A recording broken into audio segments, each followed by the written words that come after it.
início do volume 8, nós temos 2 grupos distintos de ginásticas.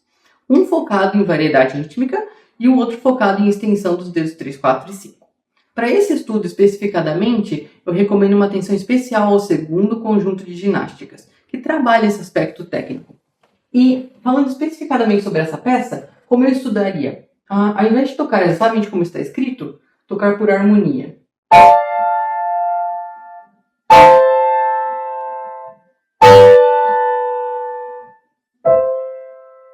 Nesse caso, o aluno está reconhecendo a distância entre as notas e fazendo essa diferenciação entre o padrão de 5 dedos e o que está escrito, que é um padrão de 5 dedos mais estendido.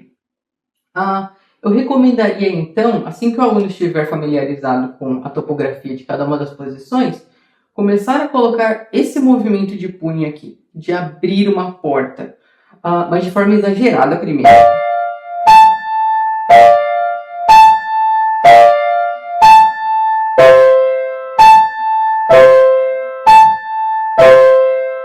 Para aí, então, ir diminuindo gradualmente até ficar algo muito sutil.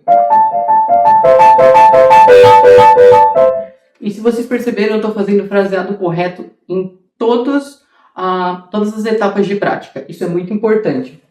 O objetivo desse gesto é evitar que o punho fique tenso e limite a movimentação e crie lesões futuramente. De forma geral, esse estudo tem coisas complexas acontecendo nas duas mãos, variedades rítmicas, fraseado muito claro. Então, eu recomendo uma análise mais detalhada do que está escrito. Seguir o fraseado sugerido pelo compositor, as dinâmicas, etc. Decidir o que está em primeiro plano, o que está em segundo plano. Só uma ideia, sempre que há repetição, eu mostrarei primeiro uma mão, depois a outra. Por exemplo, primeira linha pode mostrar a mão direita, segunda linha até o compasso 4 pode mostrar a mão esquerda, sendo que há uma repetição. A partir do compasso 24, nós temos a introdução do baixo de Helber, e ele funciona mais ou menos com o mesmo gesto utilizado na primeira linha do estudo.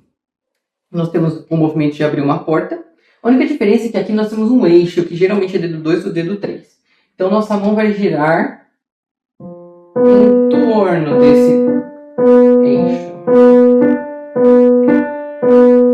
E quando a gente está praticando, exagerar.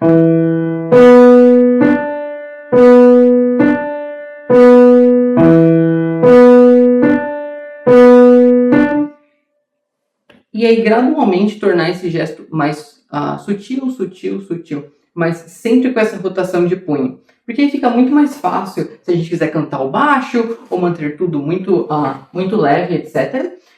Eu chamaria a sua atenção que a partir do compasso 24, também na segunda página, nós temos articulação mais legato. Chamaria a atenção também que nós temos um forte, que seria o clímax da peça no compasso 54. Então, tudo tem que ser construído para lá e depois gradualmente diminuindo de dinâmica até o final. Um pequeno ritenuto ali. Então, os estudos vão ficando mais complexos.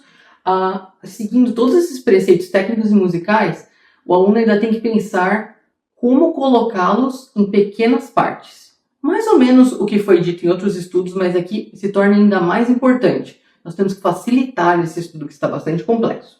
Estudar em trechos, analisando o que há de especial em cada trecho, para que nós extraiamos o máximo de música de cada uma das frases, de cada uma das notas, de cada uma das nuances que o compositor escreveu nesse estudo. So in the beginning of the volume 8, we have 2 groups of distinct gymnastics. The first one is focused on rhythmic variety, and the second one on extension of fingers 3, 4, and 5. The second group of gymnastics are more attached to the first etude of the volume 8, so I would urge you to focus more attention on the second group for this etude specifically. Here we have extended 5-finger patterns, so I would recommend students to play just the harmony, not exactly how it's written.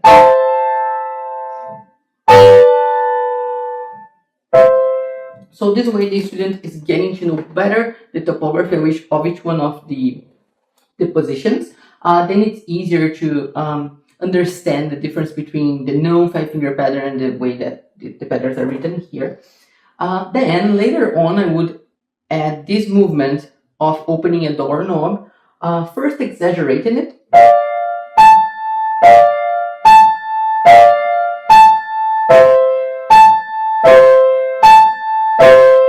Then getting it subtle.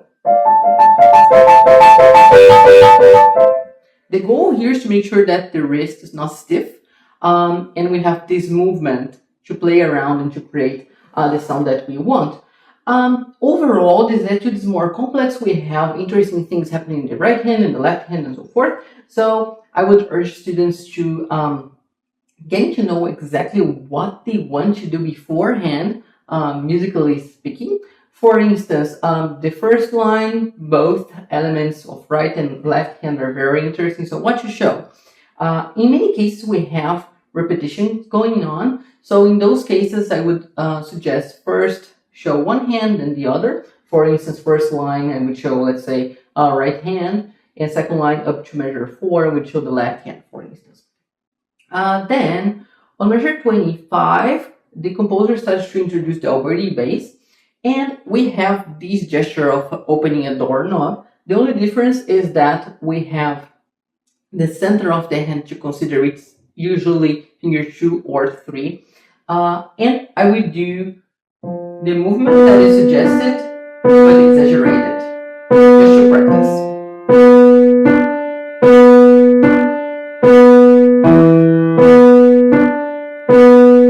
And so forth, then getting it more subtle as it goes.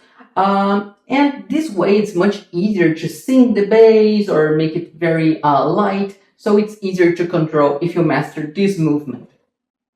From measure 25 also, we start to have more legato articulation, so I would call your attention for that. And I would also call your attention for the climax of the piece, which is measure 54, so everything needs to be planned to get there. Then you have a diminuendo, and possibly a ritenuto there of from the measure 54, let's say that. Overall, etudes are getting more complex, so I would urge you to follow those strategies presented here, but applied in very small chunks. Since it's getting more complicated, we need to keep everything as simple as we can. So cut in smaller chunks, analyze them very well in terms of phrasing, in terms of what would be shown in the first layer of sound, what would be the accompaniment, how I would deal with phrasing, with dynamics, and so forth. And following those steps, for sure, the student will be ready to play this etude successfully. See you in the next video.